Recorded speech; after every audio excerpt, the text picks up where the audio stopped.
then split, then select camera angle or camera polygon na tao ba dito. Ito, basta select nyo lang to.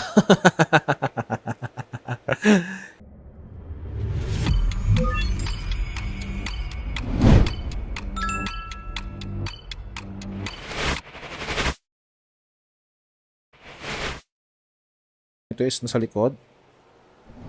Yan.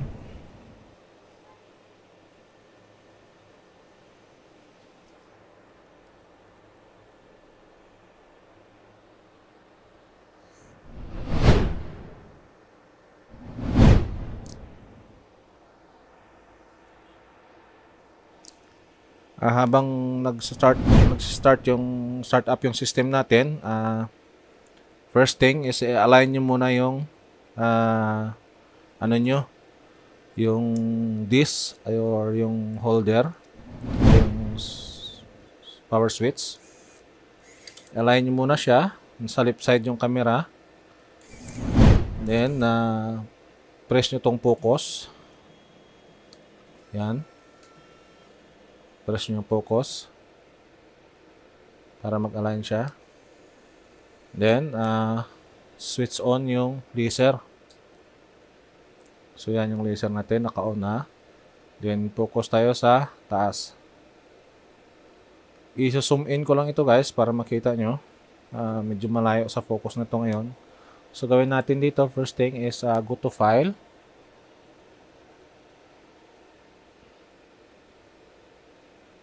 Up natin konti.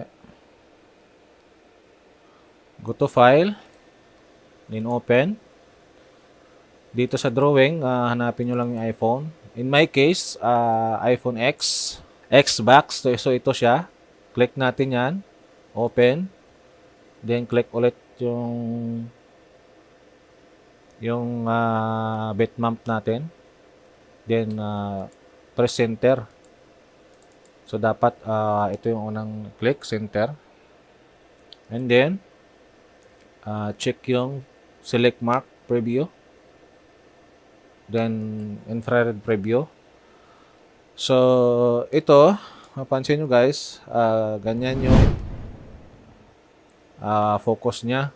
So dapat yung line ng laser is naka align sa designated position ng every corner. Dapat walang lapse. So yan. So halimbawa, gusto nyong i-align yung camera, focus tayo dito. So ito yung select muna natin.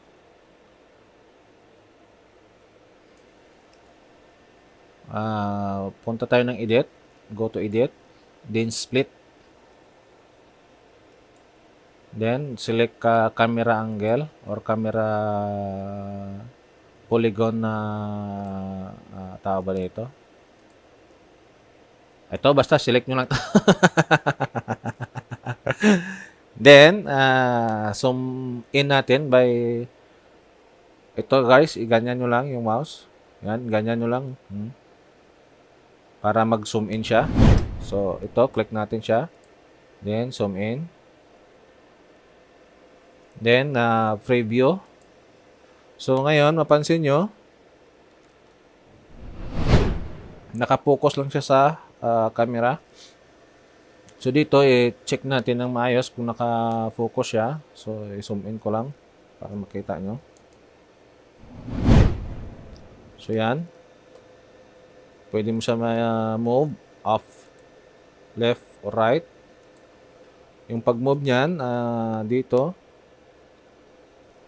Yan. Left and right. Moving left, up, down. Press natin yung stop. Then, punta dito sa initialize size para ma-zoom out siya. Diba? Then, the next, edges. Sa edges tayo. Then, press ulit. So, yan na naman yung sistema niya.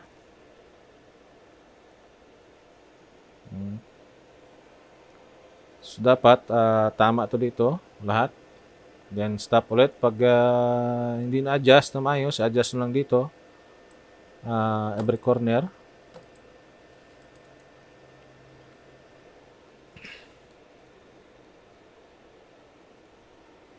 Yan, every corner. Then, ganon din sa gitna. So now, after na align natin lahat, select natin lahat. Then, back to edit tayo. Then, merge. Dapat maging one group lang siya dito. Then, click natin yung fill. Enabled. Then, select natin yung laser draw natin. Draw ng laser to kung ano yung sistema niya, kung pa ganyan or pa slant, 45 degrees. So, I choose 45 degrees. Then, close. After that, press natin yung print. So, ito na siya. Ito na yung sistema niyan. So, wait na lang natin matapos.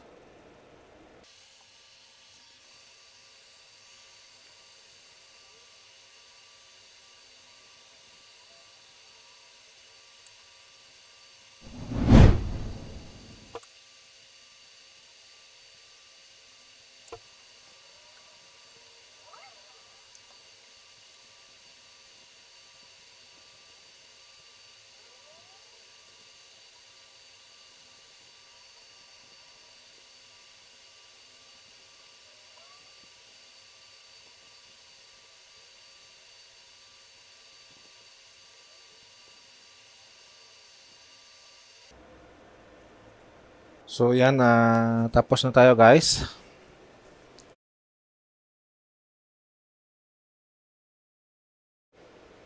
So, remove natin siya.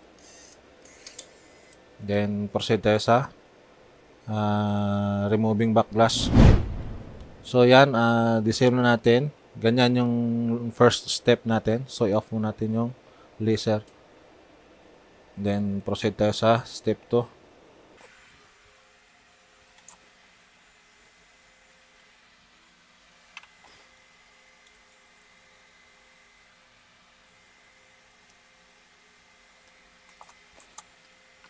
So, step 2 tayo. Removing glass. Remove natin to. Nilagyan ko lang siya ng para hindi kumalat yung dumi.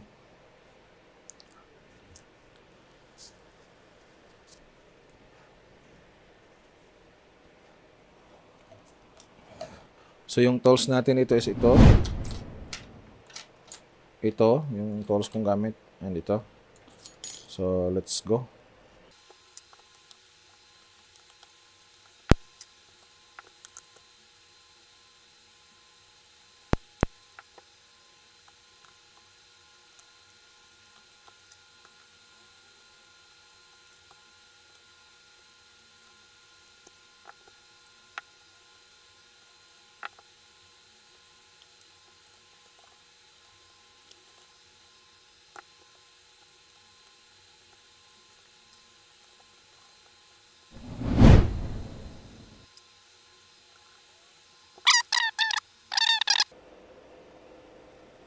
So, back tayo ulit, guys. So, ngayon, lagay natin dito.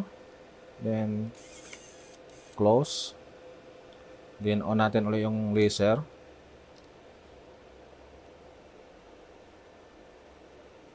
On natin ulit yung laser.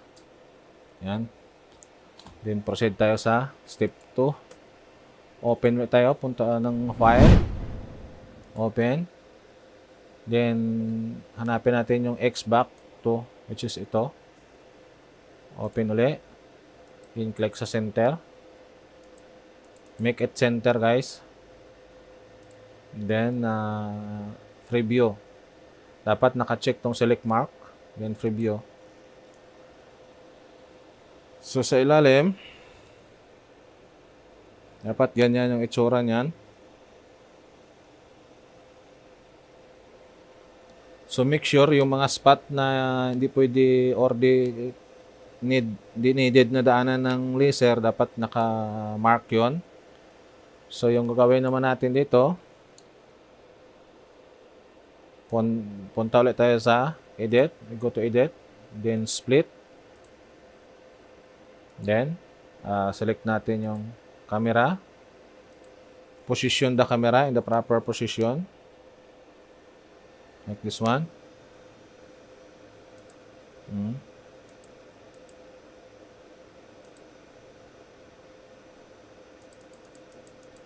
Malaman yun guys kung hindi ano, kasi ganyan siya, makikita nyo. Ganyan yung itsura niyan. So, i-position natin na maayos. So, yan, nakaposisyon na siya. Adjust natin dito.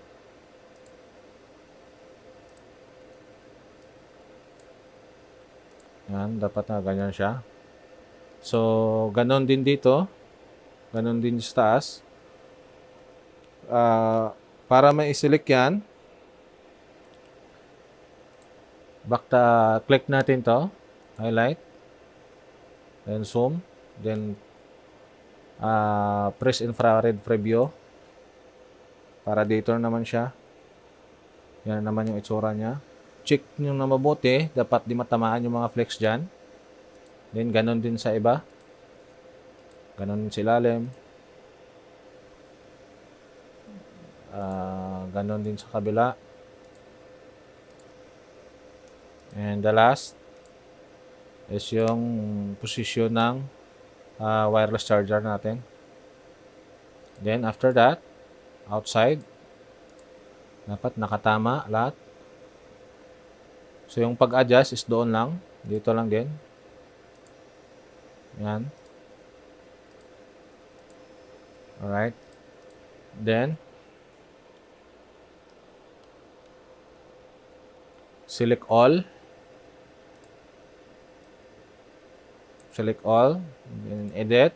Then, merge. Then, F. Bow. 45 degrees. Then, hit print.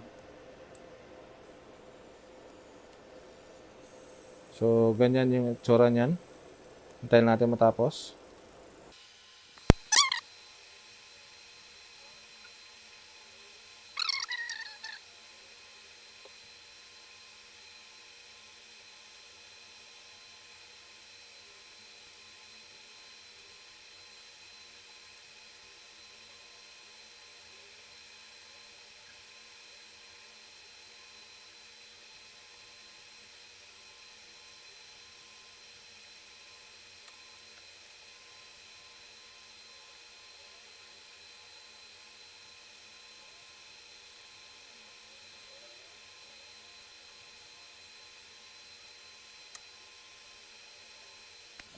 So, yan. Tapos na tayo sa final stage, guys. Remove muna natin. Turn off freezer. And turn off all. Now, proceed sa cleaning.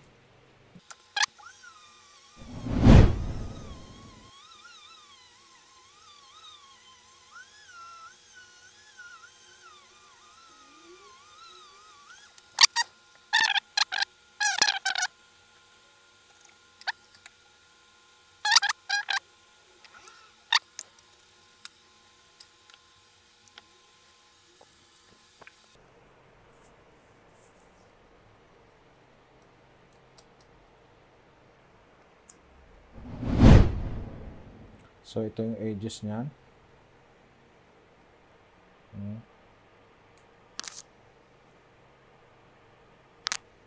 The same as original.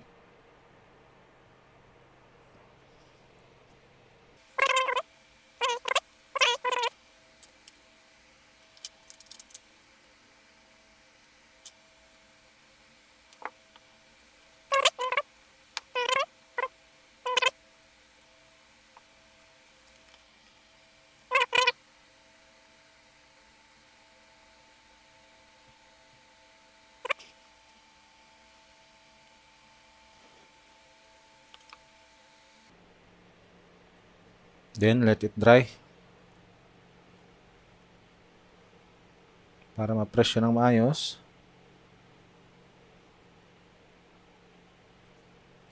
We'll check.